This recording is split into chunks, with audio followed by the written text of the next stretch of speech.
సుస్వాగతం. మన జిల్లా పరిషత్ చైర్మన్ గారు శ్రీమతి హన్ని కృష్ణ గారు మరియు తాడికొండ మండల నియోజకవర్గ సమన్వయకర్త కత్తెర సురేష్ కుమార్ గారికి స్వాగతం సుస్వాగతం.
నా పేరు వెంకటనాథ స్వామి.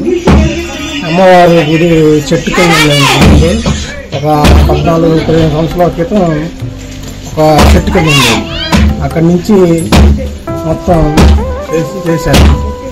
అక్కడ ప్రతి సంవత్సరం అన్నదాన కార్యక్రమం బాగా జరుగుతుంది. బాగా భక్తులు బాగా వస్తుంటారు. ఒక 10,000 మంది అన్నదాన కార్యక్రమానికి వస్తుంటారు. నమస్తే అండి, నా పేరు శ్రీనివాసరావు. గత నాకు తెలిసిన కాడి నుంచి 30 సంవత్సరాల క్రితం ఇక్కడ గ్రామం ఏర్పడి ఉండేది. క్రమంగా ఇక్కడి నుంచి గ్రామం అక్కడ తూర్పు జరిగిపోయింది. ఇక్కడ అమ్మవారు జమ్మి చెట్టు కింద వెలిసి ఉంటుంది. అప్పుడు గ్రామంలో ఇక్కడ ఉన్న వాళ్ళందరూ వేరే చోటుకి వెళ్ళిపోయిన తర్వాత ఇక్కడ అమ్మవారిని ఊరు పట్టించుకున్నామండి.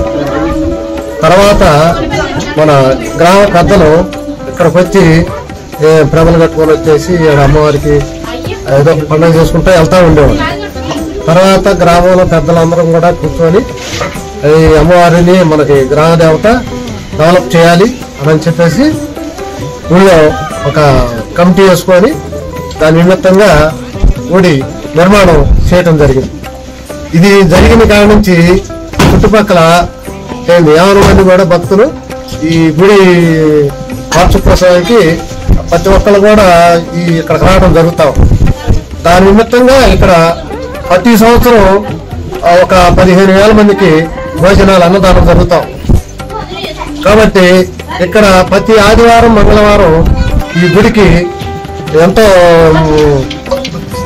ఇది ఉంది కాబట్టి ప్రతి ఒక్కరు కూడా పొంగళ్ళు జరుగుతాం. అది నా పేరు పుణ్యట్ల జ్యోతి. నేను తాటికొండ మాట్లాడాను. ఇక్కడ వచ్చిన అమ్మగారు కోటేరమ్మ తల్లి కోటేరస్వామి ఇక్కడ ఎంతో ఫేమస్ అండి. అసలు కోరికలు అన్నీ నెరవేర్చిద్ది అమ్మవారు. మనం అనుకున్నాయన్నీ ఇక్కడ ఎంతో తిరణాలు జరుగుతూ ఉంటాయి. ఇది నెలపొంగలు కాబట్టి ఇక్కడ ఉత్సవాలన్నీ బ్రహ్మాండంగా జరుగుతాయి. జనం చుట్టుపక్కల జనం అందరూ వస్తారు. ఇక్కడ బాగా ఎంతో సందడిగా సంతోషంగా ఇది ఒక పండగ వెళ్ళే బాగా ఉత్సవాలు జరుగుతూ ఉంటాయి. నా పేరు పుల్లెదుల సాంబశివరావు అండి. మాది దామరపల్లి గ్రామం. ఇక్కడ మా పూర్వీకుల నుంచి అమ్మవారు వెలిసి ఉన్నారు. అంతకుముందు పోలేరమ్మ తల్లివారు పోతురాజు స్వామి వారు జమ్మి చెట్టు కింద ఒక శిలాస్థానంలో ఉండేవాళ్ళు. అంతకుముందు ఇక్కడ ఒక గ్రామం ఉండేది. ఆ గ్రామం మొత్తం తగలబడి కొద్దిగా ముందుకు ఒక 6 కిలోమీటర్ల లోపలికి వెళ్ళి అమ్మమ్మ తల్లి వారి దేవస్థానం చుట్టూ గ్రామం ఏర్పడినది. మళ్ళీ కొన్ని రోజుల తర్వాత భక్తులందరూ కొంచెం తిరణాలుగా ఒక 100 మంది గ్రామస్తులు మట్టికి ఇక్కడ చేసుకున్నారు. రాను రాను ఈ అమ్మవారి మహత్యం మొత్తం చుట్టుపక్కల ఉన్న గ్రామాలు మొత్తం విస్తరించి దినదినాభివృద్ధిగా పెరుగుతున్నది. 500 మందితో స్టార్ట్ చేసిన అన్నదాన కార్యక్రమం ఇవాళ 10,000 నుంచి 15,000 దాకా అమ్మవారి అన్నదాన కార్యక్రమం నిర్వహించబడుతున్నది. ఇక్కడ మార్చి 17 తారీఖున ప్రతి సంవత్సరం అమ్మవారి కార్యక్రమం అమ్మవారి గుడిని ప్రారంభించి ప్రతి సంవత్సరం మార్చి 17వ తారీఖున నిర్వహించబడుతున్నది.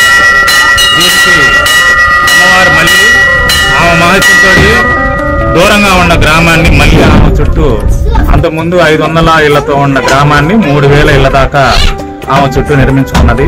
ఇది ఆమె మహత్యమే. చుట్టుపక్కల గ్రామస్తులందరూ అమ్మవారి మహత్యం చేత బాగా ఉంది. కోరికలు తీర్చి కొలువు తీరే అమ్మవారు. తప్పనిసరిగా భక్తులందరూ ఈ దేవస్థానానికి వచ్చేయవలసిందిగా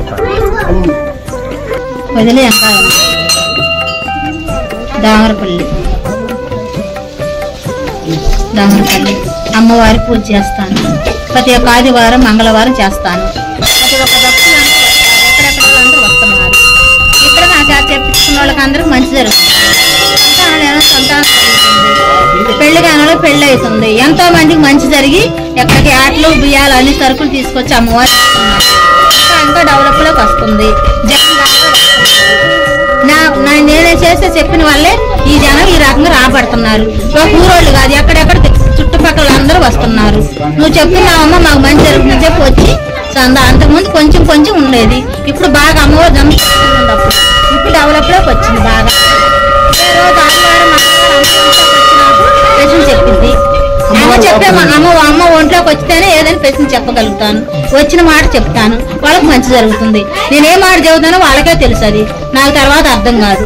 చెప్పే మాటకి వాళ్ళకి జరుగుతుంది. వస్తున్నారు, ఏదో చేసిన వారికి చేసి పోతున్నారు. నైజాలు కోళ్ళు ఈ రోజు ఆ రోజు అనకుండా కోళ్ళు కోసేవాళ్ళు, పొంగలు పెట్టేవాళ్ళు, ఏటలు కోసుకునేవాళ్ళు, అమ్మకి చీరలు తీసుకొచ్చి ఇచ్చేవాళ్ళు అన్ని తీసుకొచ్చి ఇస్తున్నారు. మంచి జరుగుతుంది. అందరికి ఊళ్ళో గ్రామ దేవతలకు అందరికి బాగా జరుగుతుంది. అమ్మవారి అనుగ్రహం అందరికి బాగుంది, మంచిగా ఉంటుంది. దామరపల్లి గ్రామానికి సంబంధించి మేము చిన్న వయసు నుంచి కూడా పోలేరమ్మ గుడికి అన్నదాన కార్యక్రమాలు కానీ, ఈ ఆటపోతులు సమర్పించడం కానీ ఇవన్నీ అయితే అప్పట్లో పూర్తి స్థాయిలో లేవు. కానీ ఒక 7-8 సంవత్సరాల నుంచి గుడి ప్రతిష్టా మహోత్సవం జరిగింది.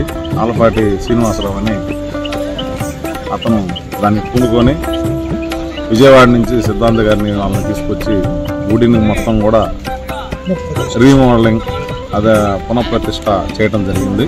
అప్పటి నుంచి మార్చి 17వ తేదీ జరిగింది. మార్చి 17 అప్పటి నుంచి కంటిన్యూగా ప్రతి సంవత్సరం కూడా మార్చి 17న అమ్మవారికి వార్షికోత్సవం సందర్భంగా ఒక 4-5 వేల మంది అన్నదాన కార్యక్రమం జరుగుతుంది. ఇక్కడ ఈ 7-8 సంవత్సరాల నుంచి కూడా పూర్తి స్థాయిలో బాగా అభివృద్ధి చెందింది గుడి కూడా. ఇప్పుడు వచ్చేటువంటి జనాలు కూడా అమ్మవారు ఏ విధంగా అయితే వారు కోరుకొని ఏ విధంగా అయితే వారి అభిష్టం మేరకు ఇది చేసుకుంటారో ప్రతి కోరిక కూడా నెరవేర్చి అమ్మవారు పూర్తి స్థాయిలో గ్రామానికి సంబంధించినటువంటి వారిని కానీ, అదేవిధంగా చుట్టుపక్కల నుంచి ఈ అన్నదాన కార్యక్రమానికి అమ్మవారికి వచ్చి దర్శనం చేసుకునే వారికి కూడా అందరికీ ప్రతి ఒక్కరికి కూడా మంచి జరిగే విధంగా అమ్మవారు పూర్తి స్థాయిలో జనాలందరూ కూడా మంచి జరిగే విధంగా చల్లని దీవెనలు అందిస్తుంది. అదే వాళ్ళ నెలపొంగల కార్యక్రమం మార్చి 17 ప్రతిష్ఠ మహోత్సవం. ఇవాళ ఈ రోజున నెలపొంగల కార్యక్రమం జరుగుతుంది. దామరపల్లి గ్రామానికి చెందినటువంటి పోలేరమ్మ తల్లి అమ్మవారు అందరినీ మంచి చల్లని దీవెనలతో చూస్తూ పాడి పంటలు కానీ అదేవిధంగా అన్ని విధాలుగా శుభం చేకూర్చే విధంగా ఉండటం వల్ల జనాలు కూడా ఎక్కువగా చుట్టుపక్కల నుంచి మిగతా గ్రామాల నుంచి కూడా వచ్చి అమ్మవారిని దర్శించుకొని కార్యక్రమాల్లో పాల్పంచుకొని వారి మొక్కులు తీర్చుకుంటూ